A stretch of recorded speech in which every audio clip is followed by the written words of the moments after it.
Gérer ces emails, ça peut vite devenir un vrai casse-tête. Un flot d'infos qu'on n'arrive plus à maîtriser. Et si on pouvait changer tout ça? Transformer ce chaos en un centre de commande personnel, bien clair, bien organisé. C'est un peu ça, la promesse de Mozilla Thunderbird. Un outil qui a été pensé pour redonner le contrôle. Ça amène à une question assez simple en apparence. Est-ce que notre boîte mail nous appartient vraiment? Quand on y pense, entre les pubs qui ciblent nos conversations, l'analyse de nos données personnelles et des interfaces qu'on ne peut pas changer, on a parfois l'impression de n'être plus vraiment aux commandes. Les vrais sujets, aujourd'hui, c'est bien ça, la confidentialité et le contrôle. Bon, avant d'aller plus loin, mettons-nous d'accord sur un terme. Qu'est-ce qu'un client de messagerie? En fait, c'est simple. C'est un logiciel, une application qu'on installe sur son ordinateur. Ce n'est pas la même chose qu'un webmail auquel on accède via un site internet. L'avantage d'un client de messagerie comme Thunderbird, c'est qu'il offre un environnement qui lui est propre, souvent bien plus puissant, et surtout qu'on peut adapter à ses besoins.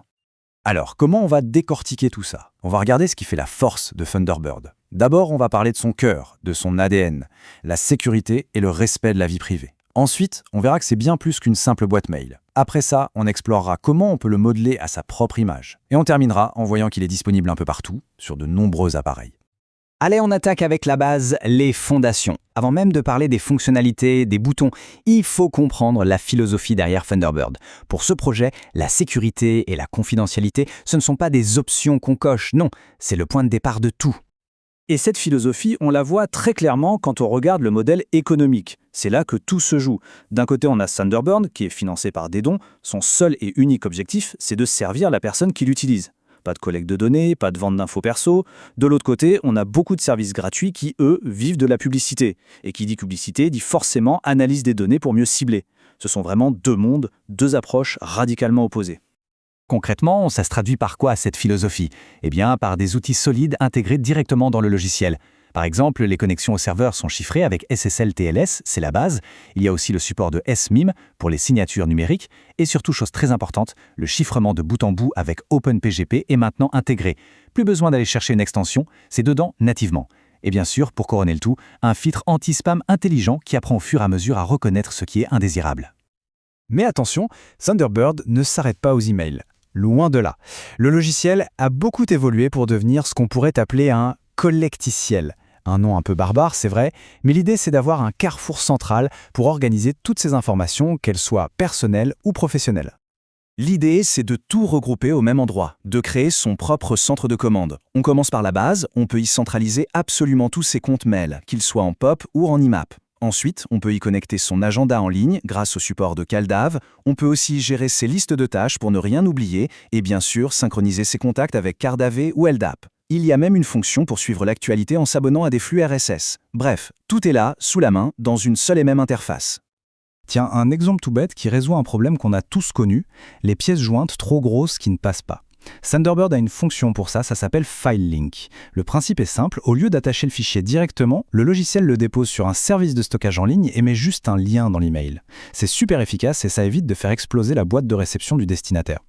Une autre très grande force de Thunderbird, c'est sa souplesse. Ici, l'idée n'est pas de forcer une méthode de travail. Au contraire, c'est l'outil qui doit s'adapter à nos habitudes, à nos préférences. On peut vraiment le sculpter, le façonner pour qu'il nous ressemble. Et cette personnalisation, elle se fait à plusieurs niveaux. D'abord, il y a les modules complémentaires, les fameuses extensions, qui permettent d'ajouter de toutes nouvelles fonctionnalités.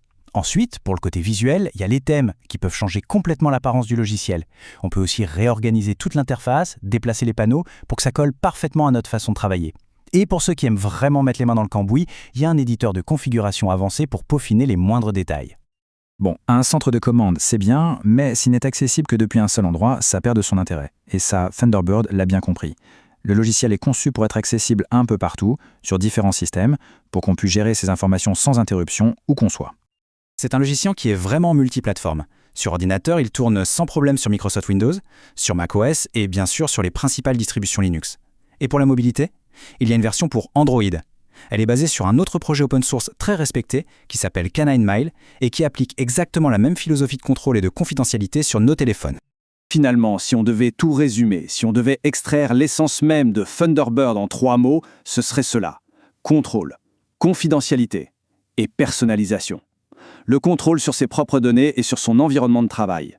La confidentialité non pas comme un bonus, mais comme un principe de base. Et la personnalisation pour avoir un outil qui nous correspond vraiment. Et on va terminer avec cette question qui est en fait une invitation.